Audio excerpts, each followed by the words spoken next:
তো বন্ধুরা, বর্তমান সময়ে তোমরা আমাকে অনেকেই বলছো দিনের পর দিন কেটে যাচ্ছে, তাও তোমাদের গোলাপ গাছের মধ্যে নতুন নতুন ব্রাঞ্চেস এবং কচি কচি পাতাকে তোমরা লক্ষ্য করতে পারছো না। বর্ষাকাল শুরু হয়ে যাওয়ার সত্ত্বেও গোলাপ গাছগুলি যেন প্রাণহীন এবং নিস্তেজ হয়ে আছে।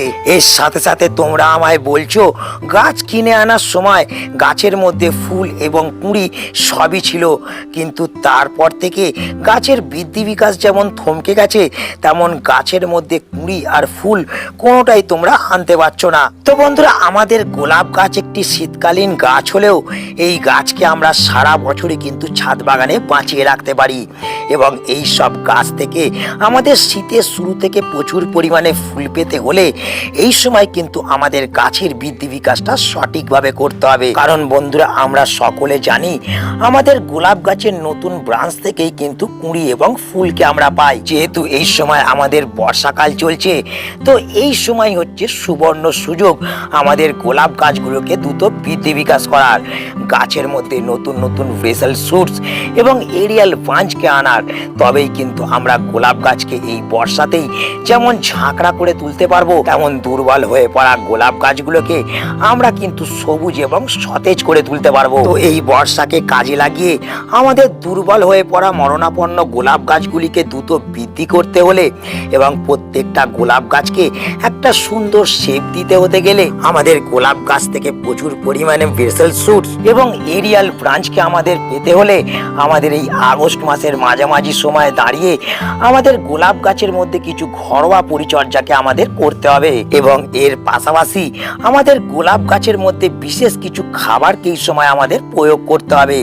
তার ফলেই যেমন গোলাপ গাছগুলো থেকে আমরা প্রচুর পরিমাণে ব্রাঞ্চেস লক্ষ্য করতে পারবো, তেমন প্রত্যেকটা ব্রাঞ্চ থেকে আমাদের কিন্তু প্রচুর পরিমাণে ফুলও ফুটবে। তো কোন কোন পরিচর্যাগুলোকে এই সময় আমাদের গোলাপ গাছের মধ্যে করতে হবে এবং কোন ধরনের খাবারকে প্রয়োগ করলে আমরা গোলাপ গাছ থেকে অগণিত ফুলকে পেতে পারবো, তাই আজ এই সব বিষয়গুলিকে জানতে এবং বুঝতে হতে গেলে ভিডিওটা শুরু থেকে শেষ পর্যন্ত তোমাদের দেখতে হবে এবং অবশ্যই ভিডিও শুরুতে একটা লাইক করে দেবে।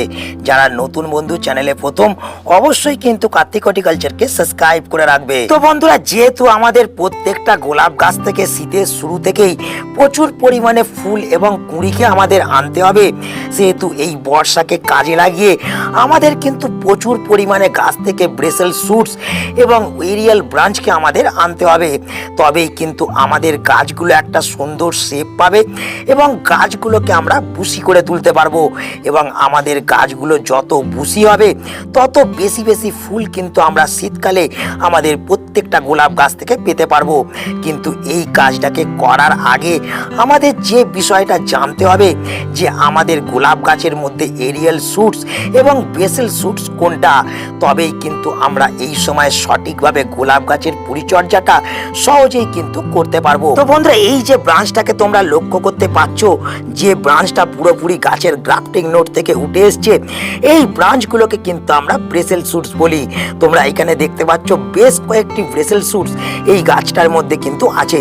যেমন এই যে কাণ্ডটা দেখছো, এই কাণ্ডটাও কিন্তু একটা ভেসেল শুটস এবং তার সঙ্গে সঙ্গে এই যে ব্রাঞ্চটা, এই ব্রাঞ্চটাও কিন্তু ভেসেল শুটস।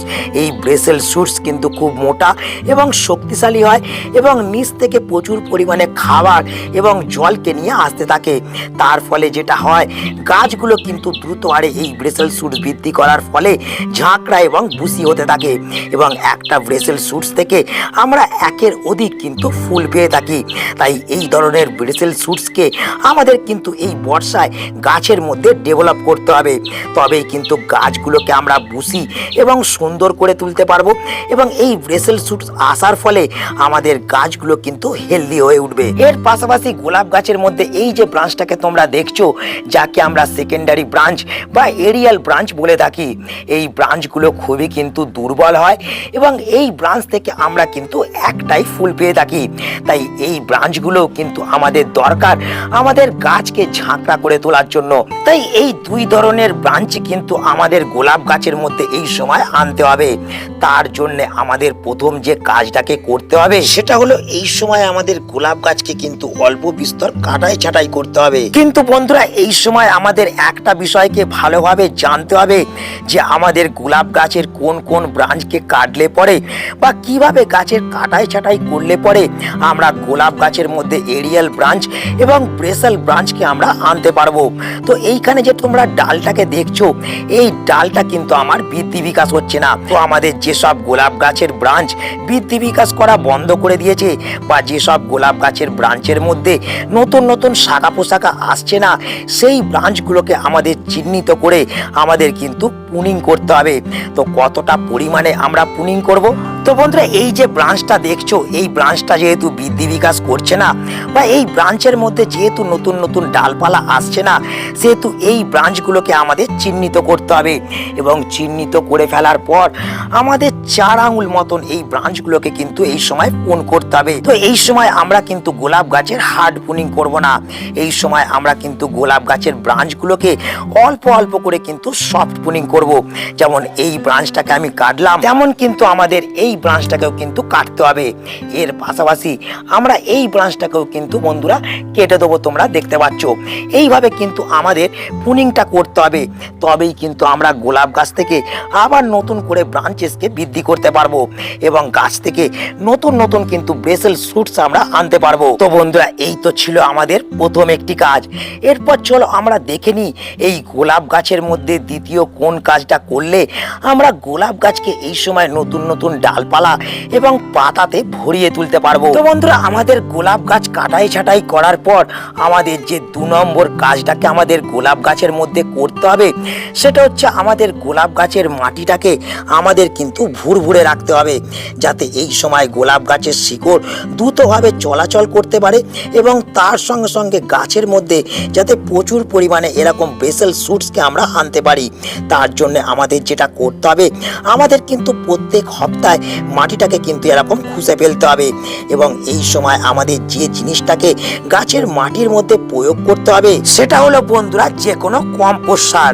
তোমরা এখানে দেখতে পাচ্ছ আমি কিন্তু এখানে ভার্মি কম্পোস্টকে ব্যবহার করছি। তো এই ভার্মি কম্পোস্টের বদলে তোমরা কিন্তু পাতা পচা সার কিংবা গোবর সারকে প্রত্যেকটা টবের মধ্যে তোমরা কিন্তু 2 মুঠো ব্যবহার করে দেবে।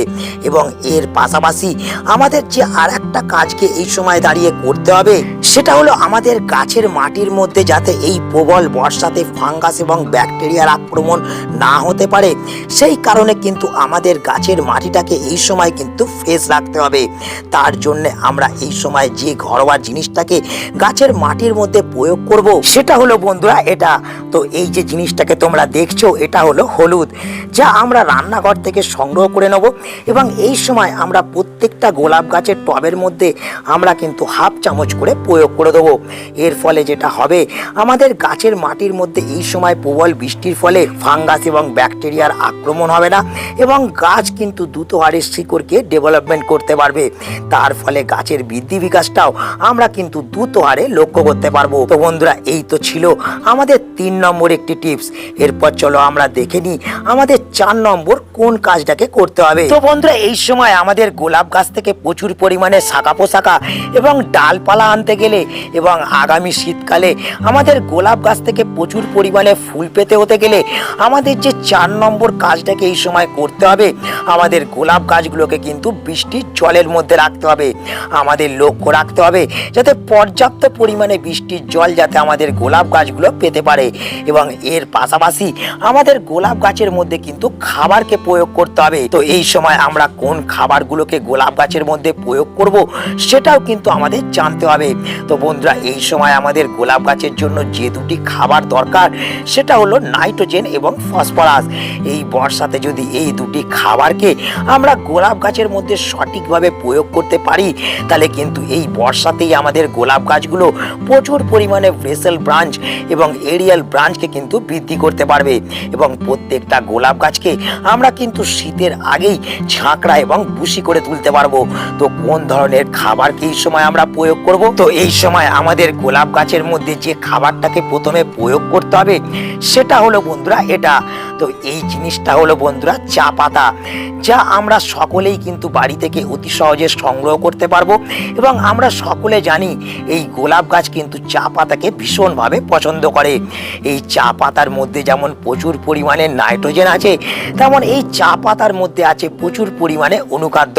এবং এই চা পাতা অ্যাসিডিক হওয়ার কারণে আমাদের গোলাপ গাছের মাটিকে কিন্তু দ্রুত অ্যাসিডিক করে তুলবে, যার ফলে গোলাপ গাছ প্রচুর পরিমাণে ব্রেসেল শুটস এবং এরিয়াল ব্রাঞ্চকে কিন্তু বৃদ্ধি করতে পারবে। তো কতটা পরিমাণে এই চা পাতাকে আমাদের প্রয়োগ করতে হবে? তো বন্ধুরা, এই যে তোমরা আমার গোলাপ গাছের টবটাকে দেখছো, এই টবটা কিন্তু আমার 8 ইঞ্চির একটা টব। এবং আমাদের কাছে যেসব টব 8 ইঞ্চির, সেই সব টবের ক্ষেত্রে আমরা কিন্তু 1 চামচ ফ্রেশ চা পাতাকে কিন্তু ব্যবহার করব।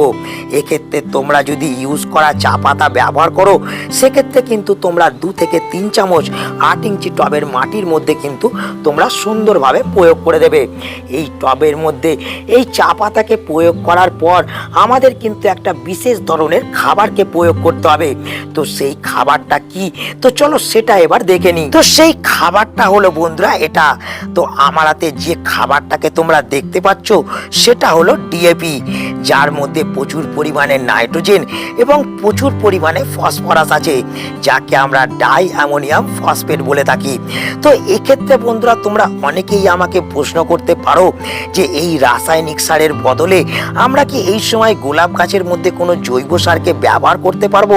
তো বন্ধুরা, এই প্রবল বর্ষাতে আমরা যদি এই সময় সর্ষের খোল বা যাবতীয় মিক্স জৈব খাবারকে প্রয়োগ করি গোলাপ গাছের মধ্যে, সেক্ষেত্রে কিন্তু গাছের মাটির মধ্যে ফাঙ্গাস এবং ব্যাকটেরিয়া লেগে যাওয়ার সম্ভাবনাটা বেশি থাকে। তাই আমরা যদি এই সময় এই ডিএপি কে সঠিক মাত্রায় আমাদের গোলাপ গাছের মধ্যে প্রয়োগ করতে পারি, তাহলে কিন্তু আমাদের জৈব সার আর প্রয়োগ করার প্রয়োজন হবে না।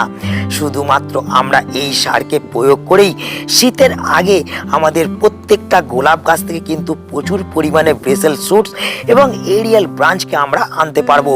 এবং তার সঙ্গে সঙ্গে আমাদের গোলাপ গাছের গঠনকে আমরা সুন্দর করে তুলতে পারবো।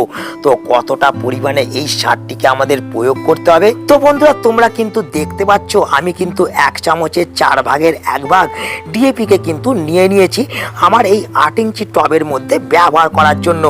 তোমাদের একটা কথাকে মাথায় রাখতে হবে, ডিএপি এবং চা পাতাকে একই সাথে কিন্তু তোমাদের গাছের মাটির মধ্যে প্রয়োগ করতে হবে। তো বন্ধুরা, এক্ষেত্রে তোমরা দেখতে পাচ্ছ আমি কিন্তু এই ডিএপিটাকে মাটির চারিপাশে কিন্তু সুন্দরভাবে কিন্তু ছড়িয়ে দিচ্ছি। তোমাদের কিন্তু মাটির চারিদিকে এই ডিএপিটাকে ছড়িয়ে দিয়ে ভালো করে কিন্তু মাটির সঙ্গে এই ডিএপি সারটাকে মিশিয়ে দিতে হবে এবং সুন্দর করে গাছের মাটিতে জল দিয়ে মাটিটা কিন্তু তোমাদের ভিজিয়ে দিতে হবে। তো বন্ধুরা, আশা করি তোমরা সকলেই বুঝতে পারলে এই আগস্ট মাসের মাঝামাঝি সময় থেকে আমাদের কোন কোন পরিচর্যাগুলোকে গোলাপ গাছের মধ্যে করলে আমরা গোলাপ গাছের মধ্যে প্রচুর পরিমাণে কুঁড়ি এবং ফুলকে আনতে পারবো, কি কি খাবারকে প্রয়োগ করলে গাছ থেকে আমরা প্রচুর পরিমাণে ফুল পেতে পারবো। তো আজ এই গুরুত্বপূর্ণ ভিডিওটাকে এখানেই আমি শেষ করছি। আশা করি এই ভিডিওটা তোমাদের সকলের ভালো লেগেছে। যদি ভিডিওটা ভালো লেগে থাকে তাহলে অবশ্যই ভিডিওটাকে একটা লাইক করে দেবে, তোমাদের বন্ধুদের কাছে শেয়ার করে দেবে। যারা নতুন বন্ধু চ্যানেলে প্রথম, অবশ্যই কিন্তু চ্যানেলটা সাবস্ক্রাইব করে রাখবে। এতক্ষণ ভিডিওটা ধৈর্য সহকারে দেখার জন্য সকলকে ধন্যবাদ। দেখা হচ্ছে আবার একটা নতুন ভিডিওতে।